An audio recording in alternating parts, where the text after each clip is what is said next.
Recursos energéticos são recursos naturais ou fontes utilizadas para gerar energia.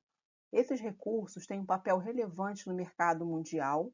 Eles oferecem um valor tangível de presente e de futuro. São parte da economia real. Passamos por uma revolução, né, nesse setor de energia. Né? Nunca se investiu tanto em fontes de energias limpas e renováveis. Novas tecnologias e modelos de negócio têm surgido. Em destaque, a gente tem energia solar, energia eólica e até mesmo a biomassa. Um destaque aí para a energia solar, que é uma fonte crescente no mundo. Né? Os recursos energéticos são foco dos interesses estatais, gerando até mesmo grandes disputas geopolíticas. Desde a primeira Revolução Industrial, na segunda metade do século XX, com a expansão do meio urbano industrial, né, com o aumento também da população, tem aí uma demanda de energia muito grande. Então, nos últimos anos, a questão energética traz novas discussões das agências internacionais, estados e a sociedade. Gera um debate sobre o consumo, sobre os recursos, né, naturais, como se utiliza esses recursos, ou seja, como que se explora esses recursos, através também das questões ambientais, das questões climáticas, né, devido aos poluentes que são lançados, e principalmente a questão da segurança energética dos países ricos. As fontes de energia constituem um dos elementos básicos, né, para a infraestrutura econômica de qualquer país. Aí citamos o carvão, petróleo, gás natural, as hidrelétricas, a energia nuclear, biomassa, a solar, a eólica e também a geotérmica, né? Mareomotriz, que ainda não está aqui nesse esquema. Aqui nós temos esse gráfico, né? O mundo passou possui uma matriz energética composta principalmente por combustíveis fósseis, né? Aqui 31,5% a gente tem toda a energia mundial demanda do petróleo, né? 31,5%, essa parte bem considerável demanda de energia de combustíveis fósseis, né? E isso tem se diversificado, né, com o passar do tempo, até mesmo os países do Oriente Médio, eles têm utilizado novas fontes também de energia, mesmo a Arábia Saudita, ela como possuidora, né, de uma grande reserva de petróleo, ela tem fundos especializados em arrecadar essa receita e implementar em outros setores da economia, não somente investir nos serviços relacionados ao petróleo. Na outra segunda parte aqui a gente tem uma parte bem considerável, 26,9%, referente ao carvão mineral, né? A gente tem a Alemanha utilizando como exemplo, né, energia do carvão, também nuclear, né? A Alemanha também está com uma proposta até 2022 de finalizar com todas as usinas nucleares. Né? Ela tem implementado também a questão de utilização de energia renovável. Né? 2% aqui e 9,3% está relacionado a energias renováveis, né? E a hidráulica também, que é a energia proveniente das hidrelétricas. A questão da energia proveniente da hidrelétrica, que somando esses aqui darão 14%, né? Referente à energia hidrelétrica, é uma energia renovável, no entanto, ela traz alguns impactos, né? No que se refere na construção de usinas hidrelétricas. A gente vai ter a inundação, né, de áreas próximas à barragem, a questão também da desterritorialização da população ribeirinha. Então, são vários fatores que podem, que precisam ser vistos, né, antes de se construir usinas hidrelétricas, né? E a usina, a questão também dessa parte aqui, da energia nuclear, 5%, toda a energia utilizada no mundo é a nuclear, né? A questão também do lixo atômico é um problema, né, referente a esses riscos, no caso de acidente, né, a gente tem referências aí dos desastres, tem Chernobyl, tem o desastre ali de Fukushima no Japão, por isso também a Alemanha teve aí essa predisposição em até 2025 extinguir com todas as usinas nucleares. E os impactos, né? Impactos dos combustíveis fósseis, emissão de gases poluentes e de gases de efeito estufa, na questão da energia nuclear. Traz um risco dos graves acidentes que podem acontecer, mesmo com toda a segurança que existe, né? A questão da energia da biomassa traz um mau cheiro, queimada, desmatamento. Por exemplo, o Brasil ele é campeão, né, ele está no ranking, né, de produção de biomassa através da cana-de-açúcar, utiliza-se assim, enormes hectares de terra, então o desmatamento é um ponto assim, que precisa ser visto, além da pulverização, né, de pesticidas em grandes áreas, e também a energia proveniente das hidrelétricas gera inundação de ecossistemas, liberação do metânio, né, devido à inundação dessas áreas, onde as árvores elas sofrem um processo de apodrecimento, né, e daí gera o metano, que é um gás GE, com gás de efeito estufa. A questão da desterritorialização da população ribeirinha, no caso da energia eólica, há uma poluição sonora, compromete as rotas das aves migratórias, e é uma poluição também visual. E no caso da energia solar, há uma questão referente à reciclagem dessas placas fotovoltaicas. Então, é um desafio, né, para o mundo se comprometer para que haja a oferta de energia limpa, não poluente, acessível, até mesmo é um dos objetivos, né, do desenvolvimento sustentável, o objetivo 7. Até porque ainda no mundo, mais de 800 milhões de pessoas não têm acesso à energia elétrica. Então é algo que precisa ser realmente revisto, né, repensado, de acordo com o Banco Mundial esse dado. Dentre os recursos naturais disponíveis ao homem, a água é o mais importante, uma vez que é insubstituível à vida na Terra. Por muito tempo acreditou-se que este recurso seria inesgotável, uma vez que aproximadamente 75% da superfície da Terra é composta por água. Mas não foi levado em consideração que desse total, a parcela para consumo é bem menor.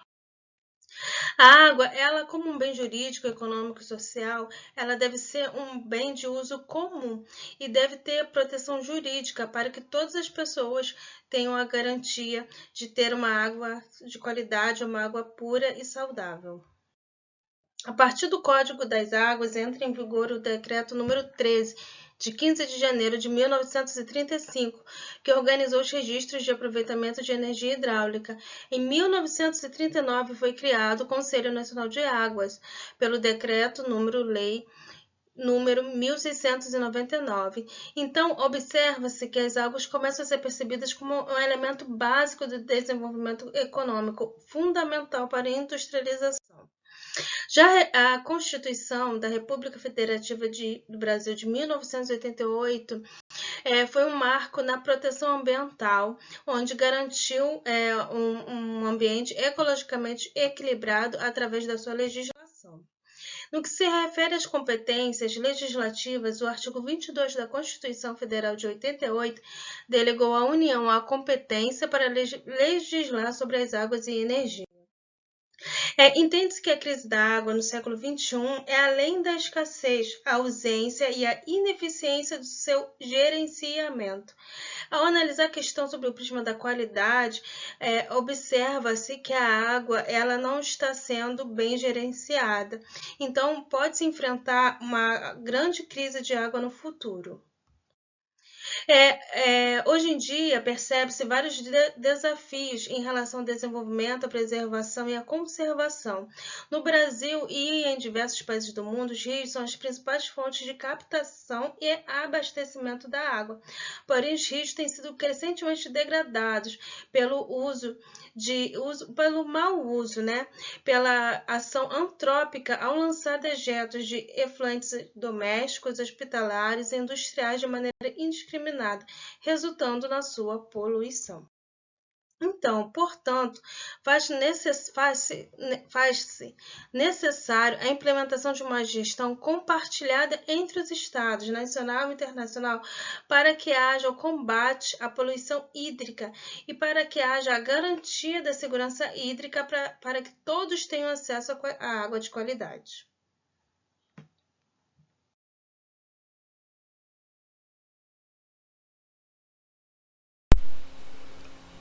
Oi, professor, oi, pessoal, tudo bem? Então, vamos lá. Continuando aqui o trabalho, o nosso trabalho fala sobre recursos naturais, desenvolvimento econômico e social, e a mim coube a parte para falar sobre recursos minerais. Meu nome é Vitor Albuquerque Campos e vamos seguir aqui com o nosso trabalho. Minha parte eu vou fazer uma definição do que são os recursos minerais, fazer uma breve introdução, falar sobre as principais empresas no setor, falar sobre os impactos ambientais da mineração e fazer uma breve conclusão. Vamos lá. Para a definição, eu traduzi um pouco esse texto aqui. Eu cheguei à conclusão de que recurso mineral pode ser considerado como um acúmulo de material sólido em quantidade e qualidade comercialmente interessante, seja no presente ou no futuro. Isso eu estou traduzindo diretamente da Agência Nacional de Mineração. E aí, vamos lá. Introduzindo aqui sobre mineração, né? Alguns dados importantes. As maiores reservas no país hoje, no Brasil, estão localizadas em Minas Gerais, no Pará e no Mato Grosso do Sul, também como fonte da Agência Nacional de Mineração. No primeiro trimestre de 2021, o setor estava empregando mais de 180 mil trabalhadores diretamente vinculados à atividade de mineração, sem contar com beneficiamento, sem contar com transporte, sem contar com outras partes, né, com outros setores vinculados à cadeia de produção mineral, ou de ferro, ou de derivados. Né? E ainda no primeiro trimestre deste ano, 2021, o país arrecadou 2,1 bilhões em impostos através da CEFEM, que é a compensação financeira pela exploração de recursos minerais, um imposto específico dessa atividade. Falando sobre as principais empresas no setor, hoje a que mais opera no Brasil, né, é a Vale, empresa brasileira privatizada, Minerações Brasileiras Reunidas em Sociedade Anônima, Anglo-American Minério de Ferro Brasil, CSN Mineração de Sociedade Anônima e Salobo Metais Sociedade Anônima. Uma coisa interessante a se pontuar é isso aqui, ó, gente. Das 5 maiores empresas do Brasil em mineração, 3 delas são controladas pela Vale. Então, quer dizer, pode-se dizer com toda tranquilidade que a Vale é a maior mineradora do país e controla vários grupos, né, de mineração.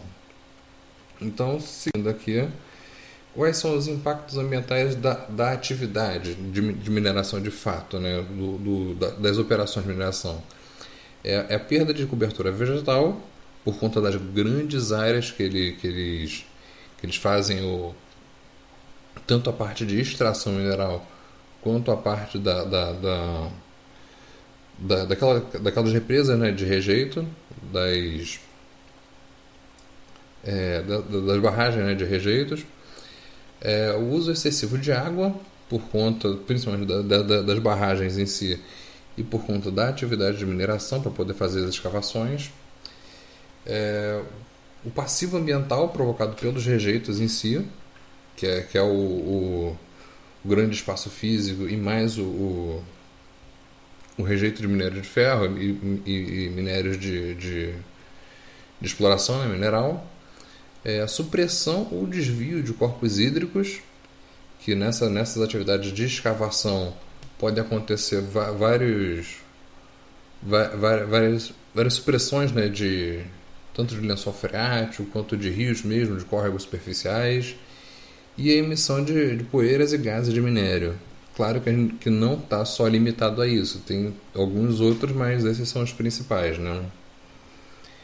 E em caso de emergência, que infelizmente a gente não pode deixar de lembrar a questão desse último acidente que ocorreu, né, de Brumadinho, Mariana, enfim, foi uma catástrofe enorme. Foi a perda de vidas humanas, mortandade de animais em áreas preservadas e peixes em corpos d'água, a contaminação de córregos, inclusive corpos d'água utilizados para irrigação e para abastecimento humano, e o espalhamento em si dos rejeitos da mineração, por conta do rompimento da barragem, né? Então, quer dizer, essas são os impactos, os principais impactos no caso de rompimento de barragem, né? Que é o que tem estado mais em voga em relação a esse assunto especificamente. E para concluir nosso conceito aqui, eu trago aqui um contraponto, que é justamente a dificuldade de se equilibrar, né? Nesse caso da mineração, do recurso mineral, equilibrar o aspecto econômico, o aspecto social e o aspecto ambiental. Eu trago dois questionamentos aqui. Como decidir entre o sustento de mais de 180 mil famílias diretamente empregadas na atividade extrativista e a preservação ambiental de longo prazo? A gente tenta responder isso, né? Será que o processo, trocar o processo de extração mineral para um processo de reciclagem seria mais interessante? Será que seria mais interessante, como eu já trago aqui na segunda pergunta, a gente introduzir o conceito de economia circular na cadeia de produção do recurso mineral de maneira geral? Porque a gente fala de maior parte da extração mineral hoje no Brasil é a extração de metais, ferro, aço e coisas do tipo, né? E derivados. Então, isso tudo é reciclável, pode retornar para a cadeia de produção e pode preservar um pouco, reduzir um pouco esse impacto esse impacto, pelo menos ambiental, né? E tentar, de repente, inclusive, trazer um pouco essas famílias todas, essa galera toda que trabalha na atividade extrativista para justamente pensar na reciclagem, né? Da reciclagem, no reuso dessa produção mineral. E aí, o meu segundo questionamento é como a atividade extrativista deixaria de ser exploratória considerando os conceitos da economia circular. E aí, já retomando um pouco a primeira pergunta, que faz justamente esse questionamento, né? Da questão da economia circular, que é justamente o conceito em que a gente trabalha o produto desde a sua concepção até o final da sua vida útil, né? Então, quer dizer, a partir do momento que o produto metálico ele foi extraído, então ele tem que ser pensado desde o início até o final, inclusive pensando no retorno dele para o mercado. E aí eu deixo esse questionamento aqui para a gente poder refletir e seguir com as pesquisas, né, a respeito desse tema, que é uma coisa bastante relevante. E é isso, pessoal. Muito obrigado. Aqui eu deixo aqui a bibliografia que eu utilizei para fazer essa pesquisa. E é isso. Forte abraço a todos. Valeu, professor. Até logo.